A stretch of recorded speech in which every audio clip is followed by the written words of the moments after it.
He shoved me so hard I hit the marble floor and started to bleed. 500 people watched. Not one moved. My husband stood over me and said the words he'd been saving for years. "You're nothing. You came from nothing. You'll leave with nothing."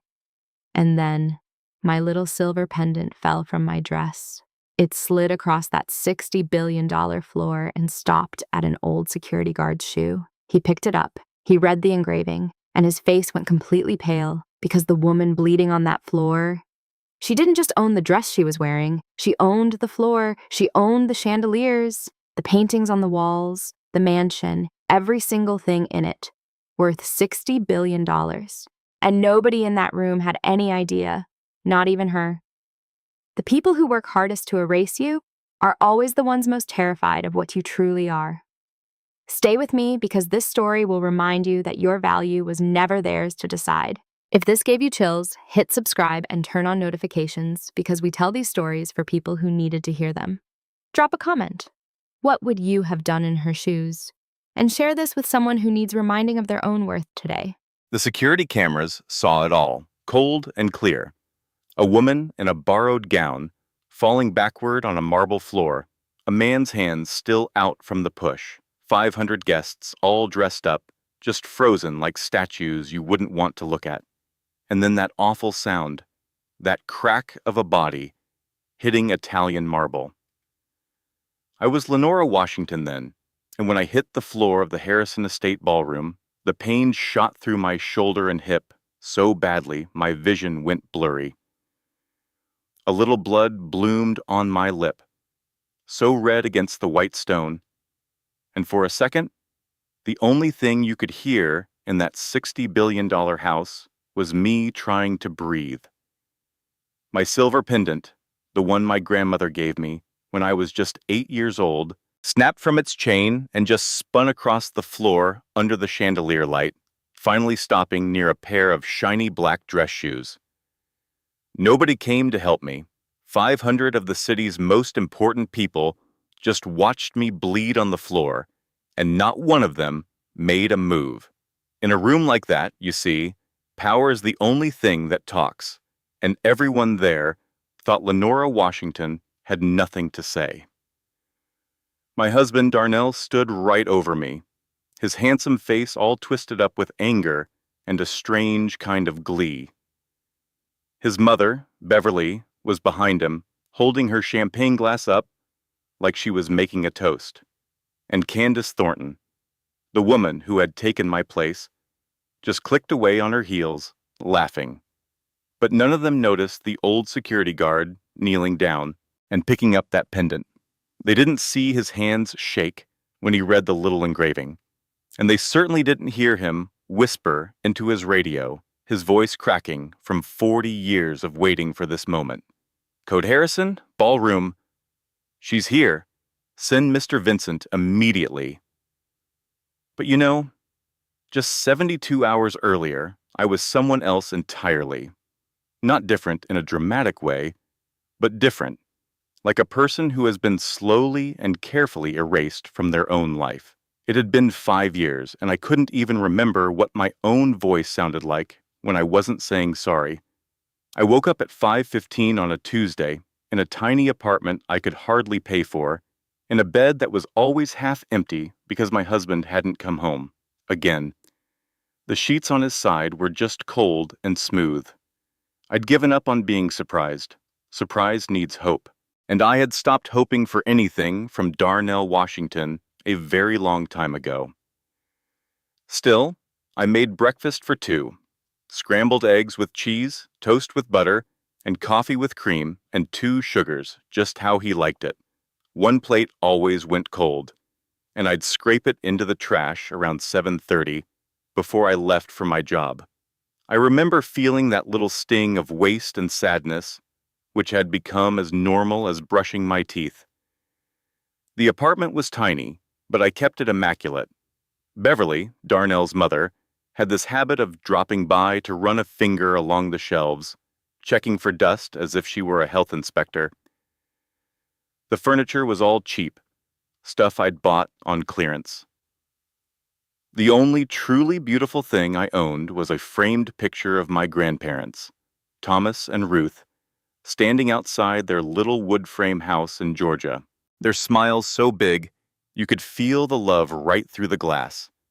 I always touched the photo when I walked by, a little ritual I'd started after Ruth passed 2 years ago. Thomas had died the year before her.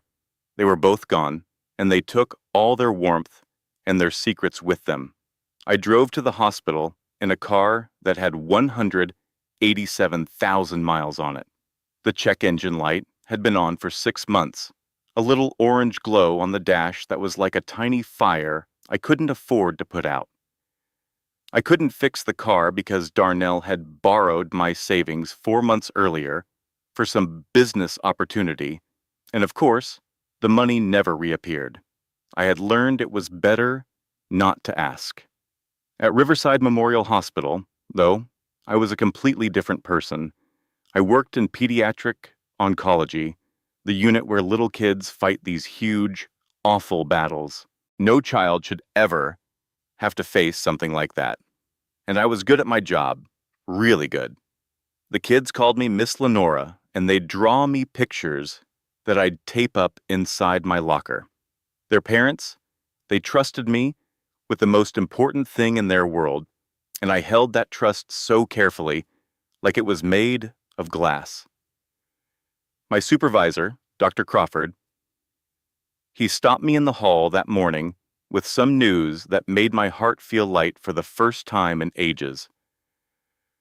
"Lenora," he said, "I want you to know you're being considered for the head nurse position. You've earned it. Your patient outcomes are the best on the floor, and every family I talk to tells me about you."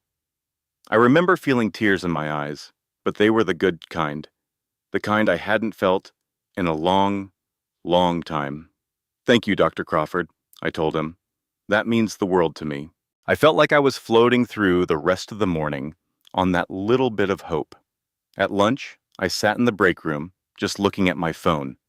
No texts from Darnell, no missed calls, just a dark screen showing my own reflection, a face that was pretty in a quiet way people usually missed. I had these dark eyes that held more sorrow than a 32-year-old woman should have, and my silver pendant was resting right on my collarbone, catching the harsh light from overhead. My best friend, Clara Jenkins, showed up in the doorway then, holding 2 containers of pasta and wearing a look that meant she had things to say, whether I wanted to hear them or not. "Girl, don't tell me you're just sitting here staring at that phone, waiting for that man to text you." She put the pasta down a little too hard, because my therapist told me something I've been meaning to share, and I think you really need to hear it. "Clara, I'm fine." "You are not fine. You're eating a sad little hospital salad for lunch because he borrowed your grocery money for business." And believe me, I'm using very big air quotes right now. Let me tell you something my mama always said. When someone shows you who they are, you believe them the first time. You're over here, waiting for version 2.0 of a man who never even downloaded the first update. I actually laughed, and the sound of it surprised me. I couldn't remember the last time I'd really laughed like that. Clara was like that, you know? She was loud where I was quiet, and she was fierce where I was timid.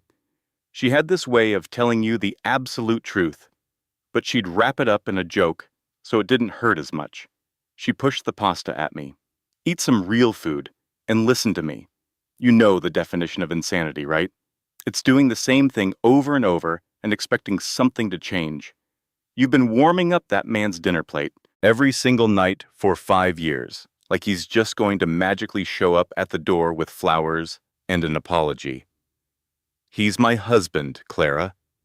A husband who doesn't come home, a husband who takes your money, a husband whose mother treats you like you're something she scraped off her expensive shoes.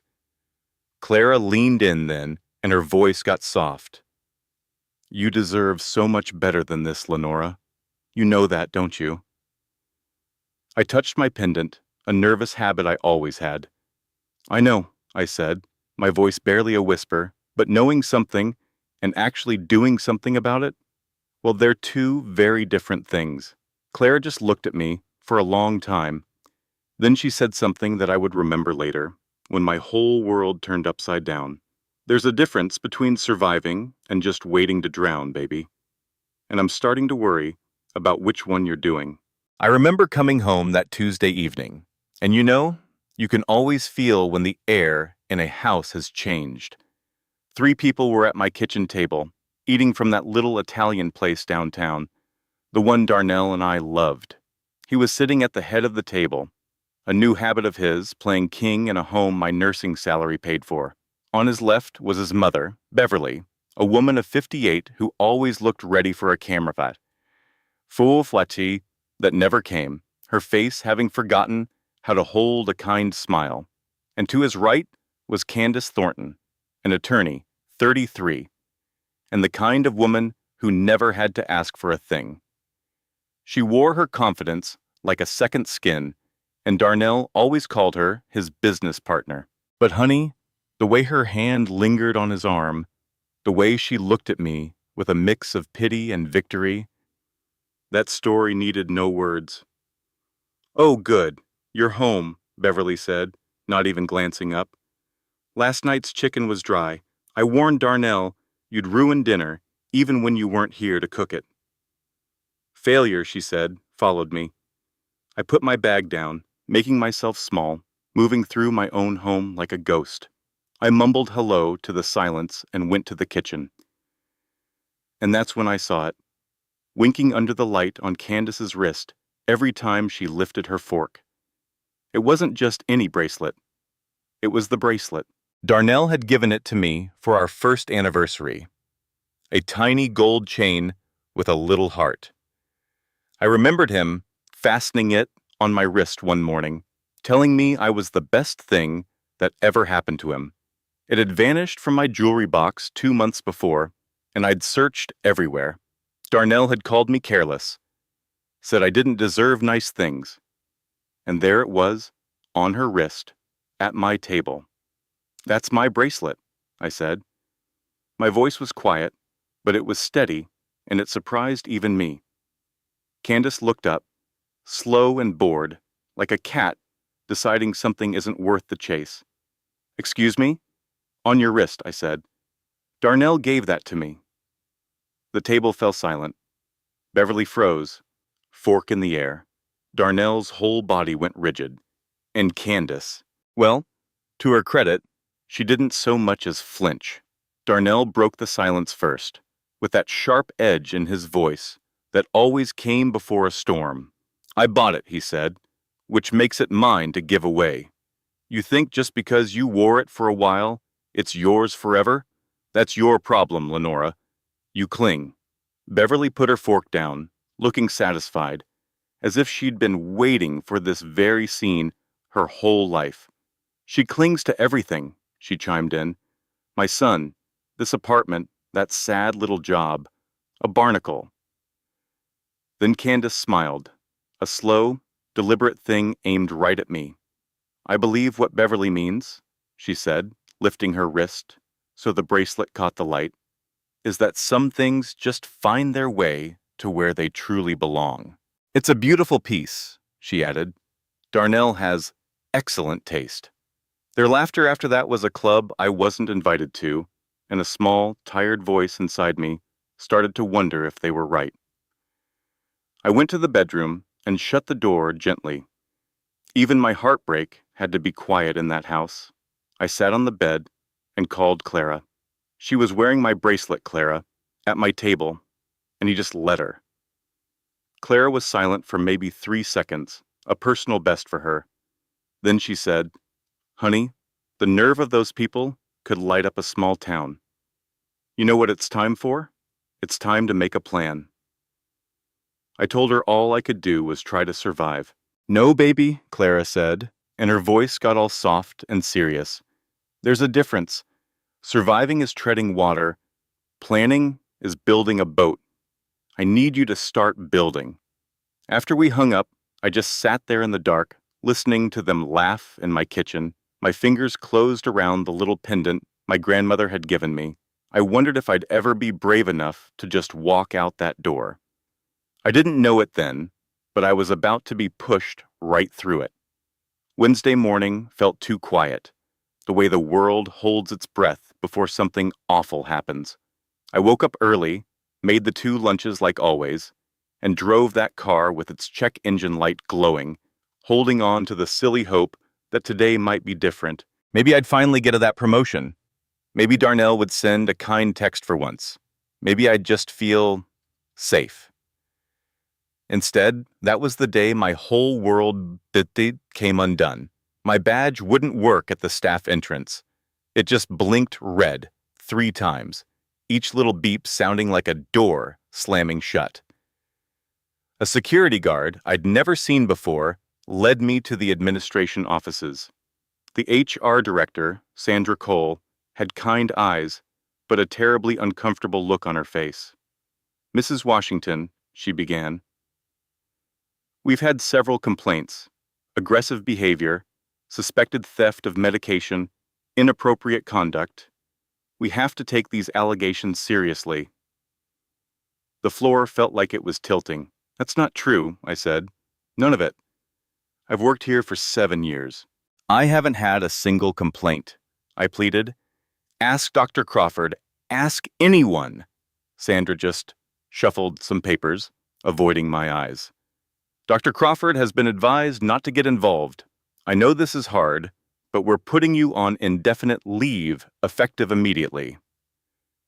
When I asked who made the complaints, my voice just cracked. "I have a right to know." She told me they were filed anonymously, but were detailed and consistent. I walked out of that hospital in a total fog, carrying a cardboard box with my locker stuff. Drawings from my pediatric patients, photos of my grandparents, my extra pair of comfy shoes, 7 years of my life, small enough to carry in one arm. In the parking lot, while I was still trying to breathe, I saw her, Candace Thornton, getting out of a fancy black car in the visitor's lot. She was in a power suit, clearly there on business. When she saw me standing there with my box, she smiled. It wasn't friendly or even mean. It was satisfied. It was the smile of a job well done. She walked right past me into the administrative building without a word, and it all clicked into place. The complaints were detailed and consistent because an attorney had written them. The multiple sources were a lie, perfectly crafted to look real. This wasn't just Darnell being cruel. This was a strategic demolition of my life, engineered by a woman who wanted to make sure I had absolutely nothing left. I drove home like a zombie. Darnell was on the couch. He glanced at the box, and his face was a blank slate. No surprise, no sympathy. "Fired," he stated. "Jesus, Lenora, is there anything you can do right? I guess I have to support both of us now." I told him I was suspended, that there was a difference. "Not from where I'm sitting," he said, turning back to the TV. "You better figure it out, because I'm not carrying any dead weight." Just then his phone buzzed. Beverly's name flashed on the screen, and he put her on speaker. Maybe he forgot I was there, or maybe he just didn't care anymore. Beverly's voice filled the room. "I told you, son. She's dead weight. Cut her loose before she sinks you. Has she found a lawyer? Candace said the sooner you file for divorce, the better, before she tries to take anything." Darnell's eyes flickered to me, and for a split second I thought I saw a hint of shame, but it vanished so fast I might have imagined it. "We'll talk later, Mom," he said, and hung up. I stood there in my living room, holding a box of children's drawings, and I finally saw it all, with perfect, painful clarity. This wasn't just a series of unfortunate events. It was a coordinated attack. That night, after Darnell went out, I sat down at that same kitchen table, opened my old laptop, and started working on my resume. I had a boat to build model. It all started because I needed a little money just to feel like I could breathe. I opened the laptop, and wouldn't you know it, Darnell's email was still logged in from that morning. I should have closed it. A better person would have, but he'd never respected my privacy, so why should I respect his? Then a subject line caught my eye. RE Asset Strategy, Mitchell Estate. Mitchell was my maiden name, honey. The Mitchell Estate was my grandparents' little house in Georgia, the place where Thomas and Ruth raised me with more love than you'd find in any mansion. I opened that email chain, and there it was, a 3-month conversation between Darnell and Candace. It was all cold legal language, clearly her doing. They had been looking into my grandparents' property, 40 acres of land in rural Georgia. They figured it was worth somewhere between $200,000 and $300,000. Not a fortune, no, but it was enough to get them started on their little plan. The emails spelled it all out for me. Darnell would file for divorce, and Candace would be his lawyer. They were going to claim I was mentally unstable, using those fake hospital complaints as their proof. Once I was discredited and couldn't get a job, Candace would push for a settlement that included my grandparents' property. They'd sell it, split the money, and leave me with absolutely nothing. The very last email was from Candace to Darnell, sent that same afternoon. Phase 1 complete, it said. Phase 2 begins at the gala Friday. Be ready. I read it 3 times, my hands shaking so hard the screen went blurry. My first thought was just to scream, to call him, to show those emails to the whole world. But then, I heard my grandmother's voice, as soft and clear as if she were right there with me. When someone is digging their own grave, baby girl, she used to say, do not take the shovel out of their hands. So I took a breath, then another. I screenshotted every single email, sent them to my own account, and deleted the evidence. And for the first time in 5 long years, instead of crying, I started to think. Thursday morning came with a gentle rain, the kind that just taps on the window. I had 24 hours until the gala, and I hadn't slept at all. I'd spent the whole night in the dark, just turning plans over in my head. I felt like a real person again, someone who could make a decision instead of just having things happen to her. Darnell finally came home at 3 in the morning. He smelled like expensive perfume and cheap whiskey, just like always. He didn't even notice I was awake. He never did, unless he could find something to criticize. My best friend Claire arrived at 9 with 2 bottles of wine, a box of tissues, and the righteous anger of a woman who had been biting her tongue for 5 years. She loved me too much to say, I told you so, but oh, you could see it in her eyes. I met her at the door. Okay, I said, I need your help, but first I need you to just listen. No interrupting. Her eyes got so wide. Did you just make a joke? She asked. Oh my God, who are you? In spite of everything, I smiled. I found emails, Claire, I told her. Between Darnell and Candace. They're planning to divorce me, take my grandparents' property, and have me declared mentally unfit. Candace is the one who got me suspended from the hospital, I added. Claire set the wine down very, very carefully. That's how I knew she was taking it seriously, because Claire never puts wine down if she can be drinking it. I am going to need you to tell me everything, she said, and then I'm going to need the address of wherever Candace Thornton parks her car. No violence, Claire, I told her. Fine, she huffed. Aggressive note leaving. Whatever. Tell me everything. So I did. I told her about the emails, their plan, the bracelet, and all the years of cruelty that I now realized wasn't random at all. It was a campaign to break me. When I finished, she was quiet for a long time. Then she said, we need to organize your grandmother's papers. All of them. If they're coming after the property, we need to know what we have. And we had to know it before they did. We spent that morning going through boxes I'd kept in the back of my closet since Grandma Ruth passed away. For 2 years, my grief had kept them sealed shut. Every old photo just felt like reopening a wound. Claire was surprisingly gentle, sorting papers into neat piles on the floor while I sat nearby, touching each item like it was holy. Old birthday cards, recipes in Ruth's careful cursive, a dried flower from an old Bible, and then Claire found it. Her voice changed, became quiet and stunned. "Lenora," she said, "who is Marcus Harrison?" I looked up, confused. "I don't know." "Why?" "Because," she said, holding up a document, "according to this birth certificate, he's your father." The whole room just tilted. I crawled across the floor and took the paper from her shaking hands.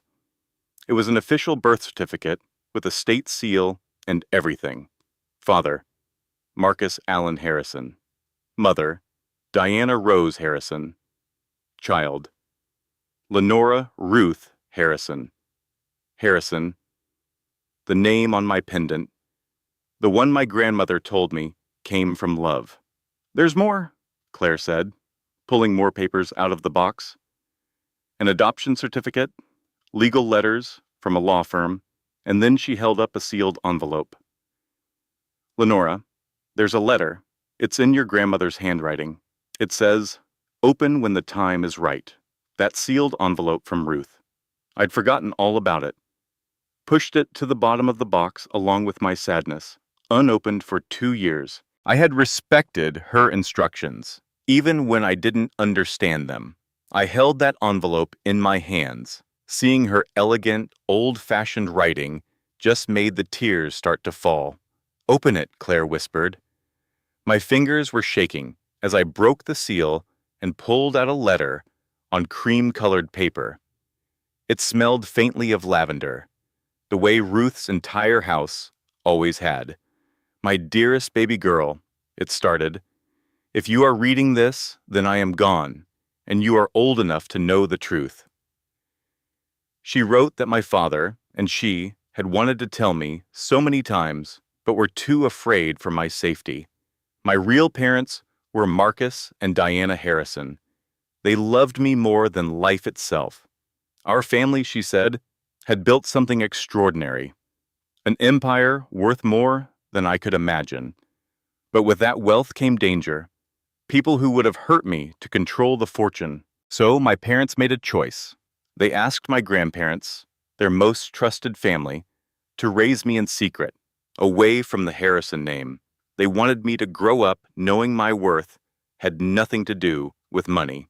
"But baby girl," she wrote, "you need to know who you are.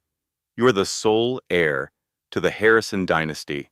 Everything, the estate, the holdings, the foundation, all of it belongs to you." It had all been held in trust by a man named Gregory Vincent until my 32nd birthday.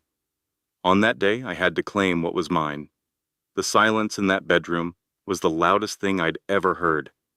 It was Claire who spoke first, her voice a tiny whisper. "Lenora, the Harrison estate, the Harrison Foundation. That gala tomorrow night? It's at the Harrison Estate Mansion." I just looked at her. My whole world was turning upside down. "I know," I whispered. "That's a $60 billion property." She looked right at me and said, "I know. You own it." I looked down at the pendant around my neck, the one Ruth gave me when I was 8, engraved with L.H. Harrison Legacy. For the very first time, I understood what it meant. I picked up my phone and dialed the number on the law firm's letterhead. After 2 rings, a professional voice answered, "Vincent and Associates, how may I direct your call?" "This is Lenora Harrison," I said, and my voice didn't shake at all. "I believe Mr. Vincent has been looking for me." The woman on the other end was silent for 4 seconds, and then her voice sounded like she might cry, "Please hold, Miss Harrison. Please hold." And 2 minutes later, Gregory Vincent himself was on the line, and his first words were, "Thank God." Mr. Vincent spoke with this controlled rush, like a man who had finally found something precious he'd been looking for. "Miss Harrison, we have been looking for you for 3 years. After your grandmother passed, we lost our only contact. Your parents' instructions were clear. The trust activates on your 32nd birthday. That's tomorrow. I pressed the phone tighter to my ear, as if that could make any of this feel more real. Can you tell me what the trust includes? I asked. Miss Harrison, he said, I think this is a conversation we should have in person, but I can tell you this. You are the sole heir to the Harrison dynasty. The estate, the properties, the foundation, the controlling shares in Harrison Industries, everything your parents built, it is all yours. And all the while, Claire had her ear pressed to the other side of my phone, making a little squeaking sound. It felt like a tiny animal getting stepped on, that feeling. Mr. Vincent was on the phone telling me, there's a gala tomorrow at the Harrison estate. It was some annual charity thing my parents had started 30 years earlier. He said it would be right for me to be there, that it was my home, my home. I remember saying those words out loud, just to feel them. Then he told me something else, something that changed everything. My parents knew there were threats. They believed the car crash wasn't an accident. That's why they hid me. They gave up knowing me just to keep me safe.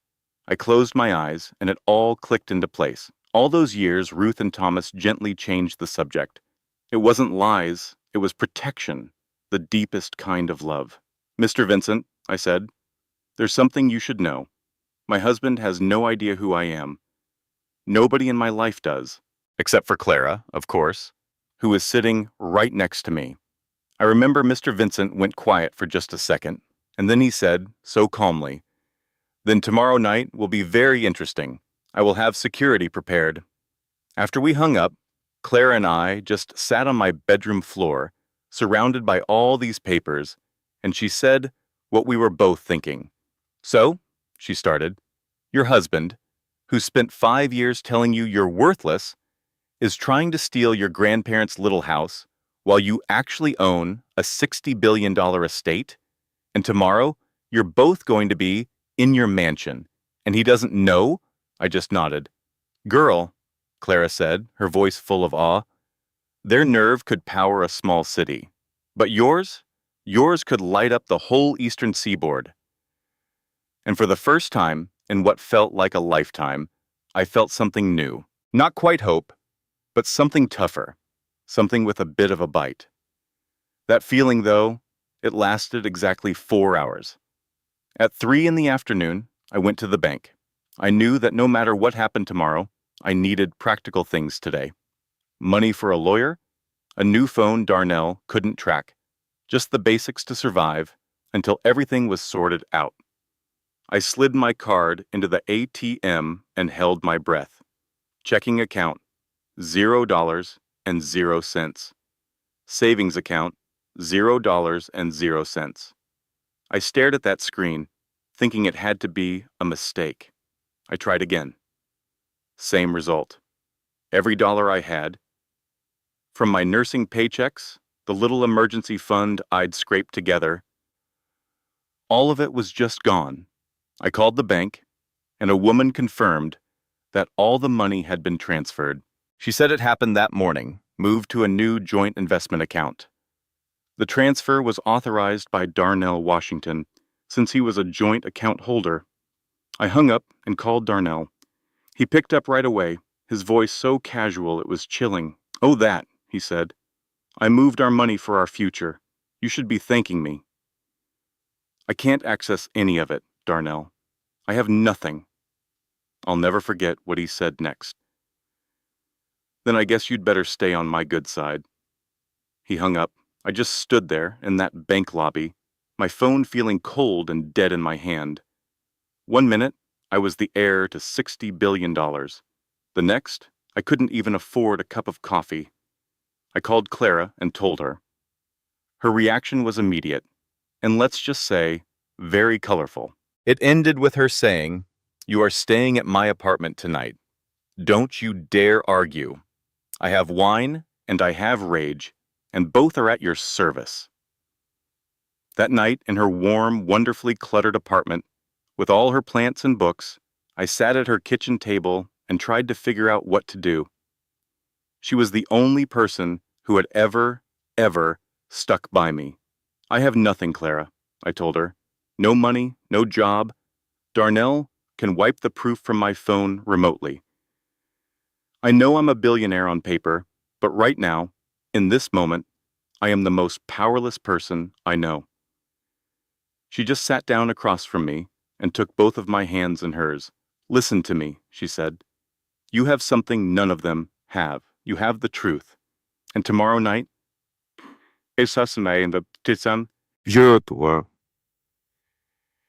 you are going to walk into that gala and you're going to stand in your own house and you're going to let the truth do what it does.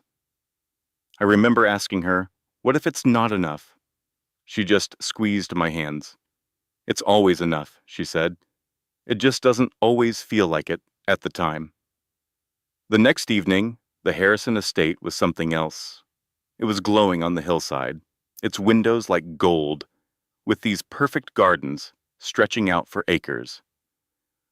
A long line of fancy cars, all polished and black and silver, were dropping off people who just sparkled with diamonds and that kind of confidence you only get from never being told no. Inside, the ballroom was like a cathedral built of money. There were crystal chandeliers hanging from these incredible painted ceilings, and the marble floors, they were from Italy, polished so you could see your reflection. A string quartet was playing something lovely and expensive, probably in the corner, while waiters moved through the crowd with trays of champagne. 500 guests, all the most powerful families in the city, old money and new, all of them putting on a show of their own importance. And in the middle of this magnificent room, the person who actually owned it all was about to walk in wearing a borrowed dress. Clara had worked miracles. She'd found this simple black dress from somewhere that fit me perfectly. It wasn't flashy or loud. It was just elegant and quiet, which I learned was its own kind of power. But nobody at a party like that pays attention to quiet grace. They look for volume and sparkle, for the performance of success. You look beautiful, Clara told me. She fixed the little pendant I was wearing.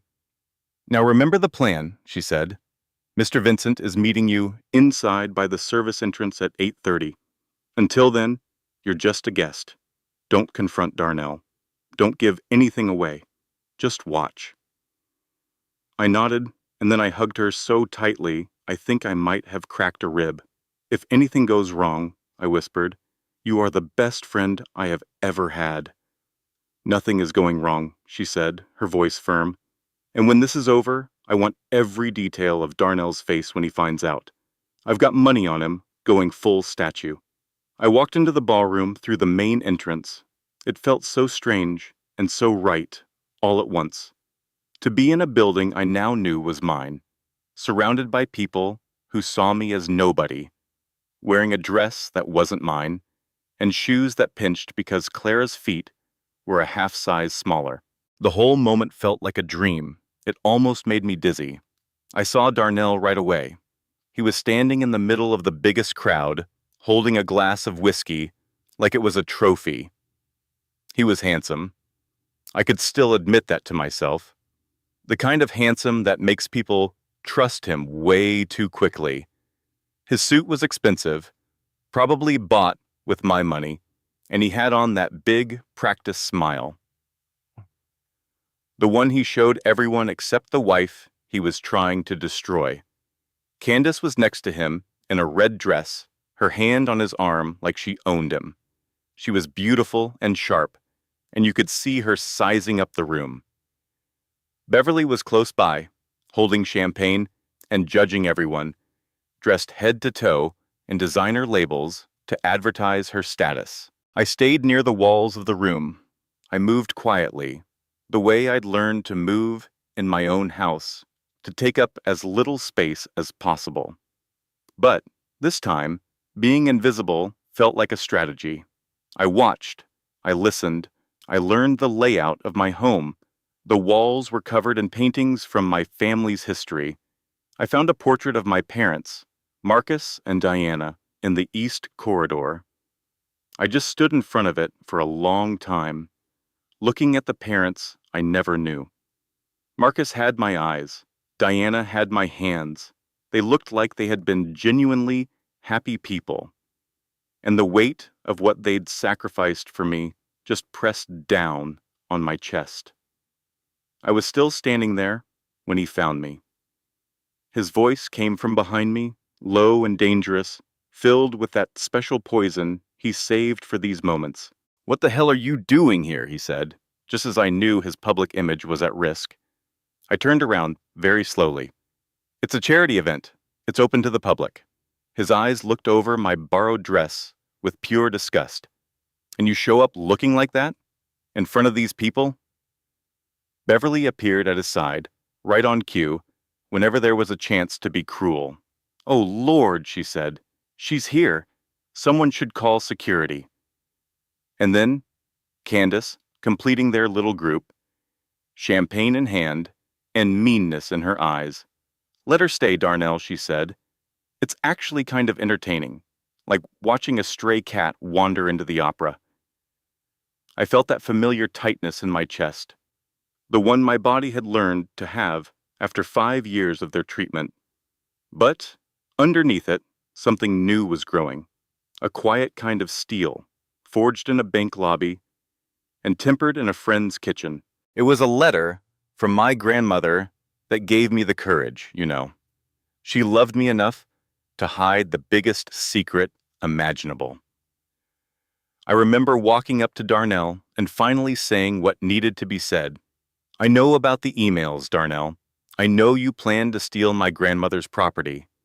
I know Candace lied to get me fired, and I know you emptied our bank accounts yesterday." You could have heard a pin drop. Everyone around us went still, but it wasn't shock. It was anticipation, that hungry look people get when they smell drama. They knew this would be a great story to tell over mimosas the next day. Darnell's face, oh, it was a sight. First, just pure, honest surprise, the look of a man caught red-handed. Then you could see him thinking, clicking through his options, like a computer. And then he landed on the one that always worked for him, acting like he was the one being wronged. "You're delusional," he said, loud enough for everyone to hear. He claimed I'd been paranoid and aggressive for months, that it was why I lost my job. And of course, Beverly chimed right in, singing the same old tune. "Someone should call an ambulance. She's having an episode," she said. Then Candace played her part, the calm, professional, setting the final piece of the trap. "As a lawyer," she said, "I'd advise you to stop making accusations you can't prove, Lenora. Defamation is a serious crime." That was the moment, I thought, the moment I had been planning for, when the truth would finally matter more than their power. I had the screenshots. I had all the proof I needed. I remember my hands were perfectly steady as I reached for my phone and opened my pictures. But they were gone. Every last one. The emails, the financial plans, the texts between Darnell and Candace about how they were going to ruin me, all of it vanished, like it never even happened. Darnell leaned in, and his whisper was the cruelest thing I'd ever heard. "Find My Phone is a fantastic app, Lenora. I watched you take every one of those screenshots. I deleted them this morning, right after your money." Then he pulled back, smiling that fake, concerned smile for the crowd. "Honey," he said, his voice dripping with false compassion, "why don't you let me take you home? You're not well." And just like that, the whispers started. "Poor thing. She seems so lost. I heard she got fired. He's such a patient man." Candace was already working her magic on a group of women nearby, her lawyer voice so smooth and believable. "She's been having mental health problems for months," she'd say. "It's so sad. We've been trying so hard to get her help." I just stood there, in the middle of that whole crowd, with everyone convinced I was losing my mind. I was holding a phone with no proof, wearing a dress I'd borrowed that now felt like a silly costume. The trap they'd built closed in around me, and there was no way out. Then Darnell grabbed my arm, his fingers digging into that spot just above my elbow. He always grabbed me there, where the bruises were easy to make and easy to hide. "I told you to leave," he hissed, the mask of the loving husband gone, now that he knew he'd won. "I'm sorry, everyone," he announced, dragging me to the door. "My wife is very unwell. She's been making these things up for weeks," he said. "We're getting her help." I tried to pull away. "Let go of me," I said. Don't touch me." He turned to the audience with this look of pure exhaustion. "You see? This is what I have to live with. So aggressive, so unstable. I've tried my best." Then Beverly floated over, all champagne and venom. "Poor dear," she cooed. "She was an orphan, you know. No proper raising, no stability. It was bound to fall apart." And then Candace, from across the room, but making sure everyone heard, put the last nail in my coffin. "It's common in cases of childhood abandonment," she declared. "Attachment issues present as paranoia. I've seen it in so many case studies." I looked around that ballroom at 500 faces staring back at me. They were all looking, some uncomfortable, some fascinated, all of them filled with that terrible pity you save for someone you think has gone crazy in public. But not one of them, not a single person in that beautiful, glittering room looked like they saw what was really happening. That's when the tears started. And not the quiet, polite kind I had taught myself to cry. These were real, ugly sobs that twisted my face and shook my whole body. "Doesn't anyone see what's happening?" I managed to get out, my voice cracking. "Can't any of you see?" That's when Darnell's face changed. The act was over, and for the first time all night, he was honest. What was underneath was just plain ugly. "You will never be anything," he said to me. "You are nothing. You came from nothing, and you'll leave with nothing." And then he shoved me. I remember the force of it going right through me. I stumbled, my heels catching on the dress, and I reached for something, anything, but there was just air. The whole world spun, the chandelier lights blurring, and then the marble floor came up to meet me. It felt like a final judgment. I heard a crack in my shoulder, and my hip hit the stone so hard the sound echoed in the silence. I'd bitten my lip, and I could taste blood. And the little silver pendant my grandmother Ruth gave me, her last gift, holding the world's biggest secret, snapped off its chain. It skittered across that polished Italian floor, spinning in the light, until it stopped right at a pair of shiny black shoes. 500 people just stood there and watched. Nobody did a thing, except for Mr. Wilson. He had worked security at that estate for 40 years. My father, Marcus Harrison, had hired him himself, way back when the mansion was new and the family was just starting to build everything. He'd seen my parents fall in love in those halls, saw them dance in that very room on their wedding night. He knew secrets no one else did. He was even there the night they died. He was 72 by then, with kind eyes and gray hair, a little slower on his feet, but his mind was as sharp as ever. When that silver pendant slid to a stop at his shoe, he didn't need more than a second to know what it was. The engraving was tiny, but he saw it. L.H. Harrison Legacy. He'd seen it once before. Marcus Harrison had shown it to him 30 years ago on the night he laid out the plan to hide me, his baby daughter. "If anything happens to us, Wilson," my father had said, and I can only imagine the weight in his voice, "this pendant will be how you know her when she comes home. You will know." I remember Mr. Wilson kneeling beside me on that cold floor. I was hurt, bleeding, and my shoulder felt like it was on fire. My eyes were just full of pain and this sadness that felt like it had lived inside me my whole life. But he said later he saw something else. He saw my father's eyes looking back at him, and my mother's hands in the way mine were trembling. "Miss," he whispered, so gently as he helped me sit up. "Are you all right?" I just nodded. I couldn't trust myself to speak. Wilson picked up the pendant, and I saw his own hands were shaking.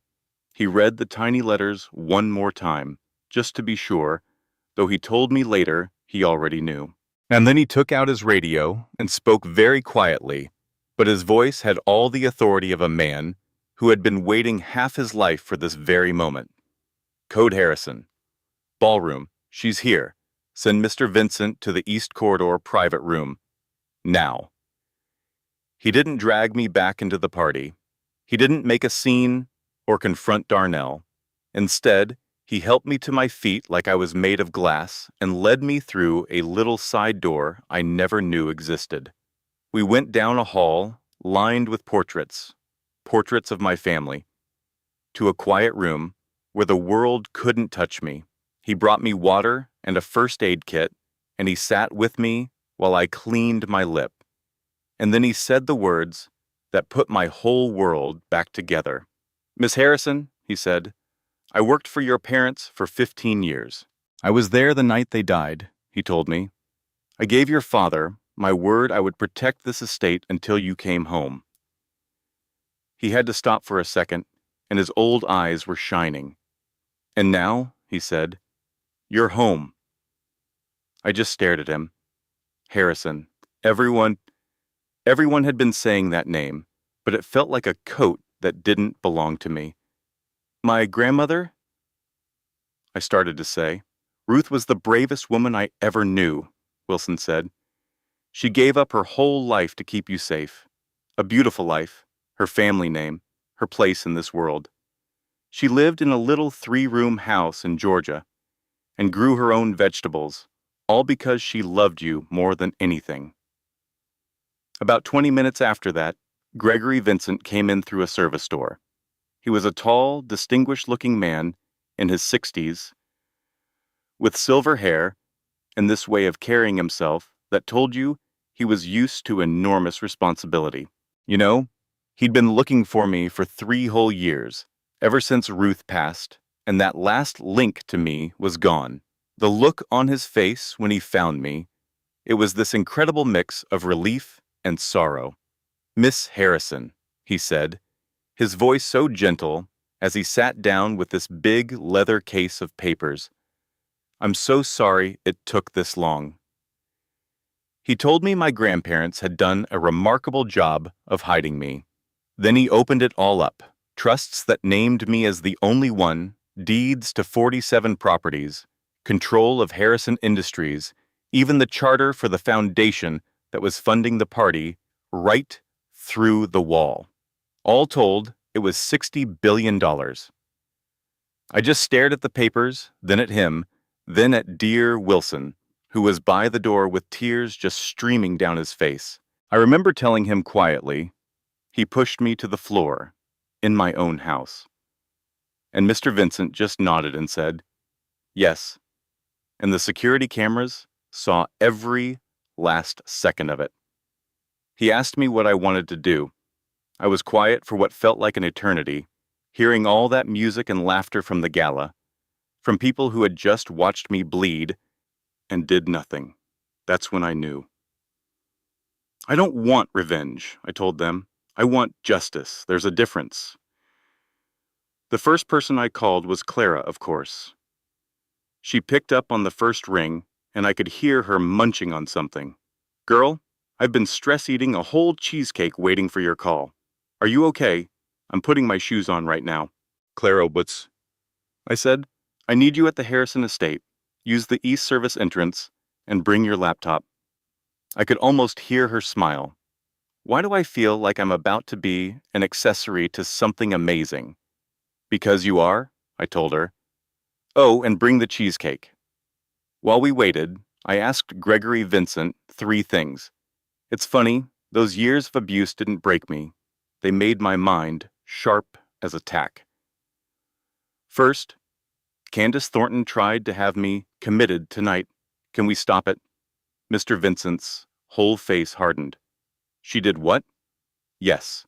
With your identity confirmed and the judge right here, we can shut that down immediately. Second, Darnell cleaned out my bank accounts yesterday. Can we find out where the money went? He just nodded. Our accountants can trace it in hours. Moving marital funds like that is fraud. And third, what about the complaints against me at the hospital? If Candace made them using her position, is that a crime? Mr. Vincent almost smiled. Oh, it's more than a crime. It's grounds for disbarment, with federal implications. I looked him right in the eye.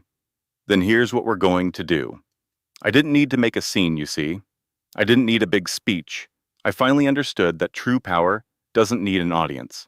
Instead, I had Mr. Vincent quietly find 3 people who were at that party. The first one was the board chairman for Riverside Memorial, a Dr. Thomas Reed, who was sipping champagne by the bar.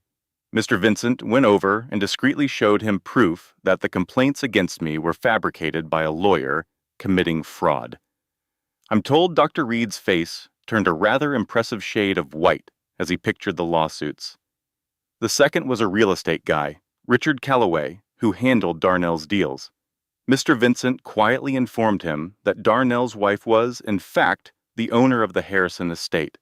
Richard's drink apparently froze halfway to his lips for a full 15 seconds. The third was Judge Patricia Holloway, a family court judge who was known for having no patience for men like Darnell. Mr. Vincent showed her the security video of Darnell shoving me, along with all the proof of the financial abuse and the psychological games he'd played for 5 years. The judge watched it twice, her face setting into that look that every defense lawyer in the state knew to fear. And while all these little conversations were happening, Darnell, Beverly, and Candace were in the middle of the ballroom celebrating. They had no idea the world was crumbling right under their feet. Then things started to go wrong for them. Richard Calloway was the first to approach Darnell, looking like someone had just told him his prize horse had come in last. Darnell, he said, I just had a very interesting chat. When exactly, he asked, were you going to mention your wife as a Harrison? Darnell just laughed. Oh, what? My wife's a nobody nurse from Georgia. I'm told Richard stared at him for a long, awkward second and said, right, okay, I need some air, and just walked away. Darnell just shrugged. Across the room, the hospital chairman went up to Beverly. Mrs. Washington, are you aware the complaints against your daughter-in-law are part of a criminal fraud investigation? Beverly's champagne glass started to shake, and in a corner, Candace's phone buzzed. It was the head of her law firm on the other end. The call ended with him telling her to clean out her desk by Monday morning. It all came crashing down on them at once, from different sides, and they couldn't figure out why. They just kept looking at each other, this panic growing in their eyes, like animals who can smell a predator but can't see it. Then the doors opened, and in walked a man. I now know I should have expected. Derek Hollister. He was 40, dressed perfectly, and had these flat, cold eyes. He was a corporate predator, plain and simple, and he'd been trying to get his hands on Harrison assets for a decade. He had people at the gala, of course.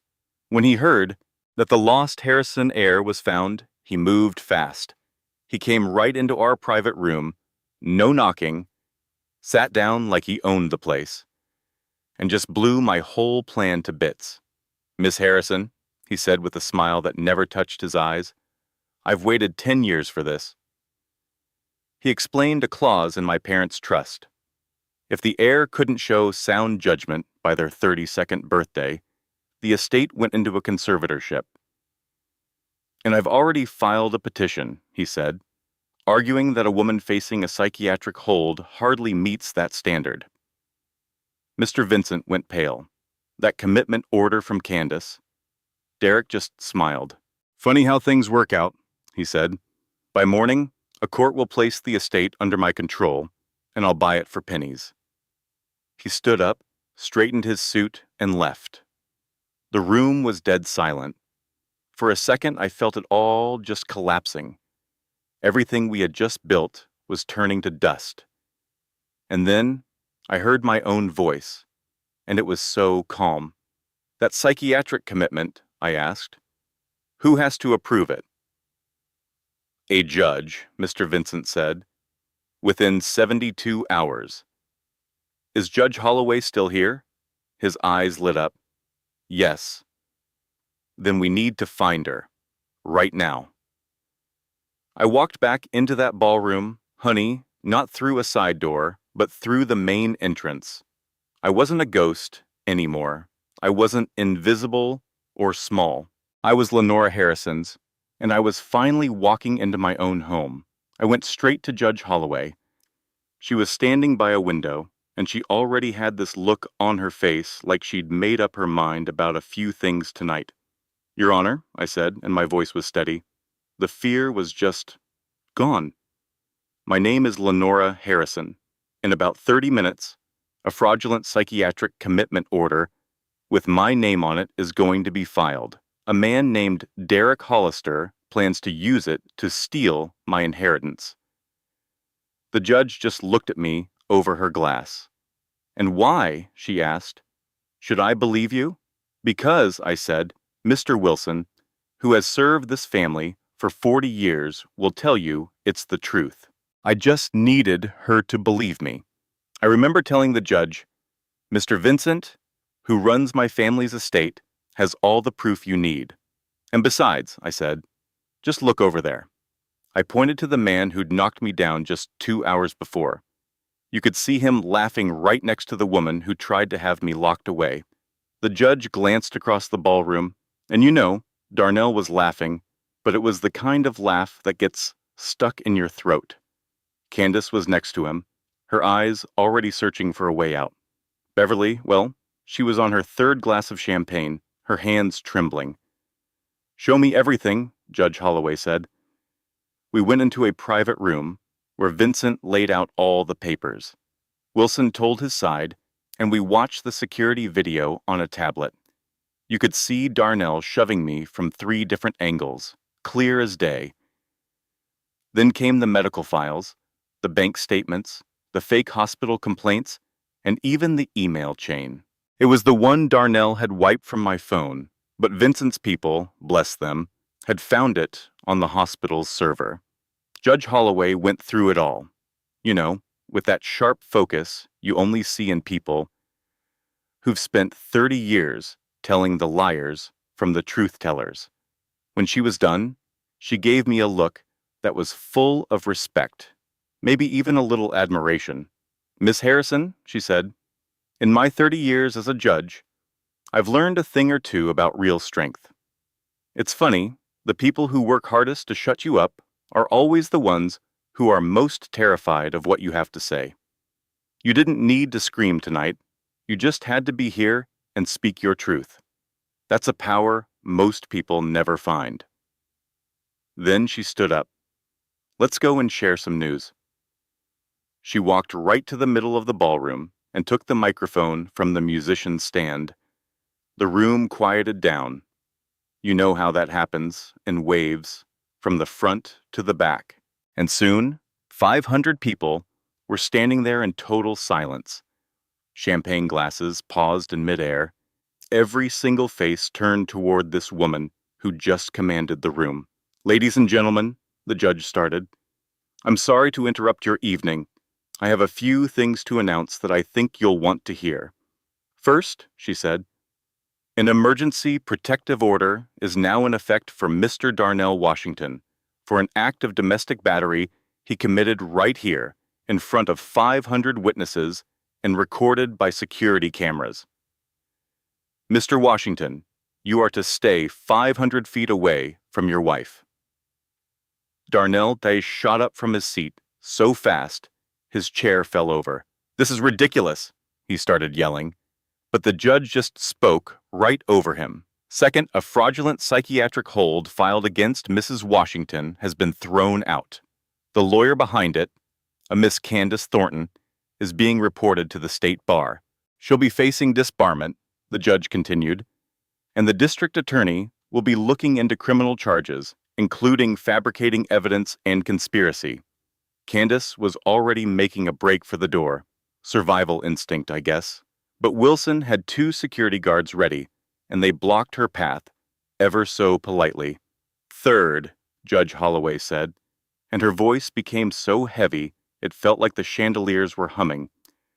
"A petition from a Mr. Derek Hollister to put the Harrison estate into a conservatorship has been rejected. It was based entirely on that fraudulent order, so with that gone, the petition has no legal standing." Across the room, Derek Hollister carefully put down his glass and just walked out, didn't even look back. He was the kind of man who knew when the game was up. "And finally," the judge said, and the quiet in that room became so thick you could almost touch it. "Many of you are aware that the Harrison family, who founded this estate and were one of the great philanthropic families in this country, was thought to have no living heir after Marcus and Diana Harrison passed away 30 years ago. Tonight, it is my absolute honor to introduce you to their daughter, the one and only heir to the entire Harrison estate, Miss Lenora Harrison." That was my cue. I walked in through the main doors. I was still in Clara's simple black dress. My lip was still puffy, and my shoulder throbbed with every beat of my heart. And around my neck, where Wilson had gently fastened it for me, was that silver pendant that had set this whole thing in motion. I didn't have bodyguards or a fancy designer gown. There was no dramatic music. I just walked into the room. I came in the same way I had just a few hours earlier, quietly, simply, with no big show. I think that was the moment I realized I never needed a performance to have power. I just needed my truth. The whole ballroom just exploded with gasps and whispers, like a wave building. 500 people were suddenly redoing all the math in their heads. The quiet woman in the borrowed dress, the wife Darnell called a nobody, the orphan Beverly sneered at, the stray cat Candace had toyed with. I owned the very floor they were standing on. I owned the walls, the roof, and the lights shining down on their stunned faces. Darnell's face just went completely blank.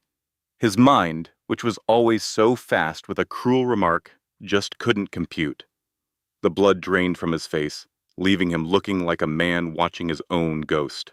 "That's not possible," he whispered. "She's no one? Just some orphan from Georgia. She was a nurse." "She has everything," Vincent said, stepping up beside me with the confidence of a man who'd been waiting 40 years for this. "This very mansion, worth $60 billion, belongs to her. The Harrison Foundation, which you are all here to support, belongs to her. The whole Harrison legacy, every asset, every property, every single holding, it all belongs to Miss Lenora Harrison. It always has." Beverly's champagne flute slipped right out of her hand and shattered on the floor. The sound was so sharp and final, like a period at the end of a long, long story. I finally looked at the Darnell, the man who'd told me I was nothing, who had taken my money, ruined my career, and pushed me onto the floor of my own home. And what I felt wasn't anger. It wasn't even victory. It was just clarity. I finally saw him for what he was. "You pushed me to the floor of my own house, Darnell," I said, my voice quiet.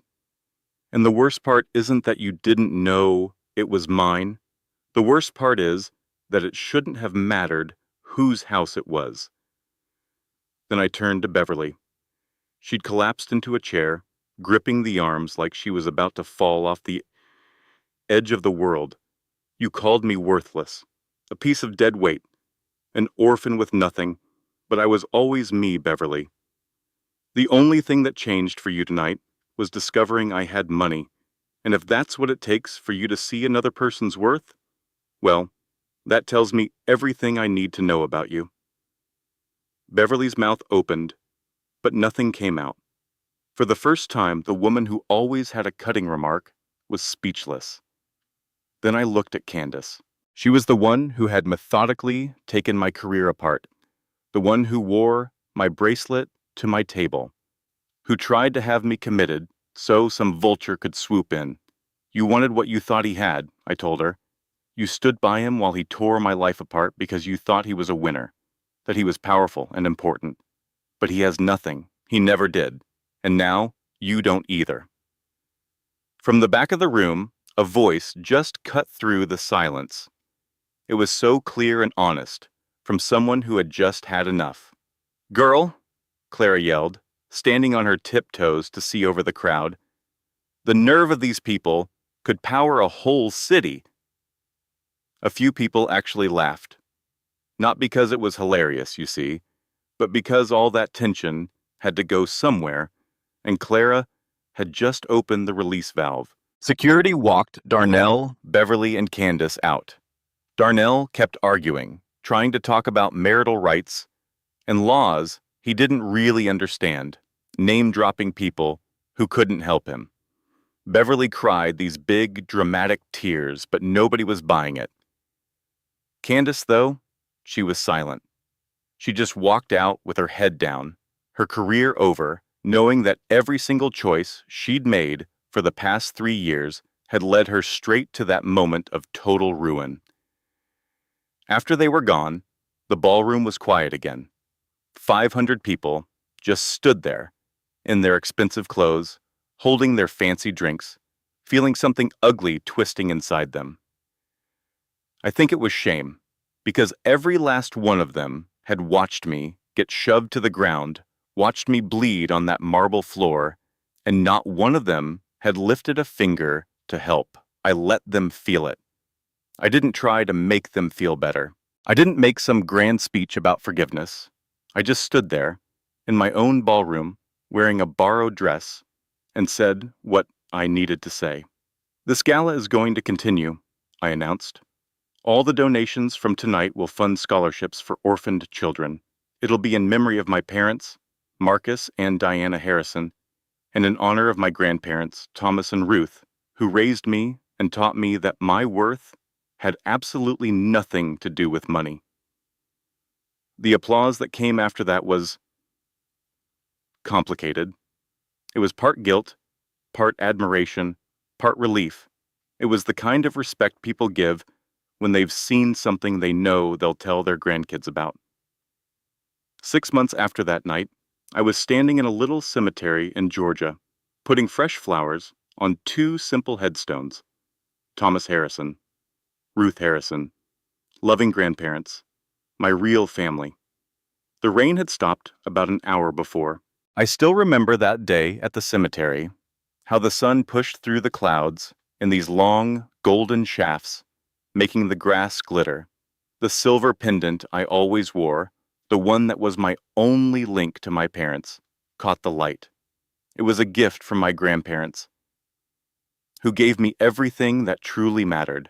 I knelt there and just whispered my thanks. Thank you for keeping me safe, I said, and for teaching me that real wealth isn't about what you have. You taught me my value was never about what people saw. It was about who I was when no one was looking.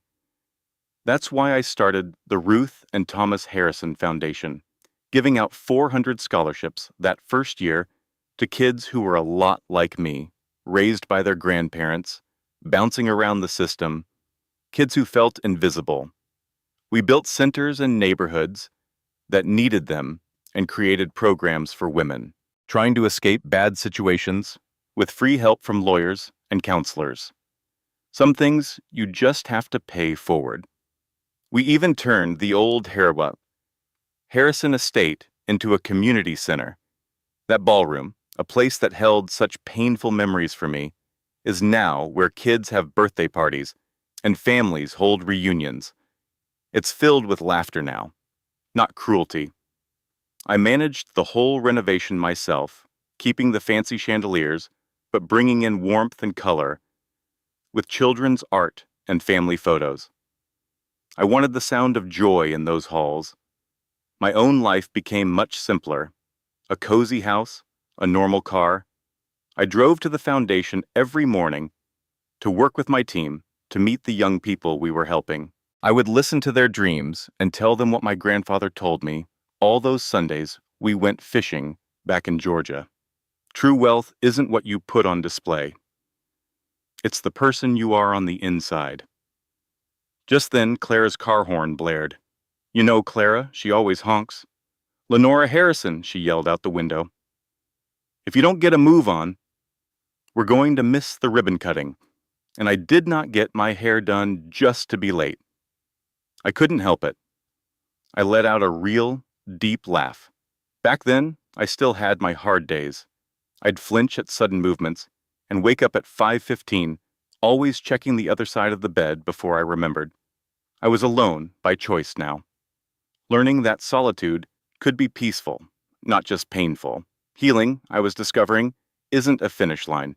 It's a choice you make every single day to keep picking yourself, even when the old, ugly voices in your head say you're not worth it. But those voices were getting quieter, and my own was getting stronger. I placed one last flower on each of their graves, touched the cool stone, and whispered, I love you both. I'll make you proud. When I got in the car, Clara handed me a coffee, and we drove off to the ceremony for a new women's shelter, one that would carry my grandmother, Ruth's name. It was our newest project, built on the simple idea that every single person deserves to be treated with dignity, no matter what their bank account looks like.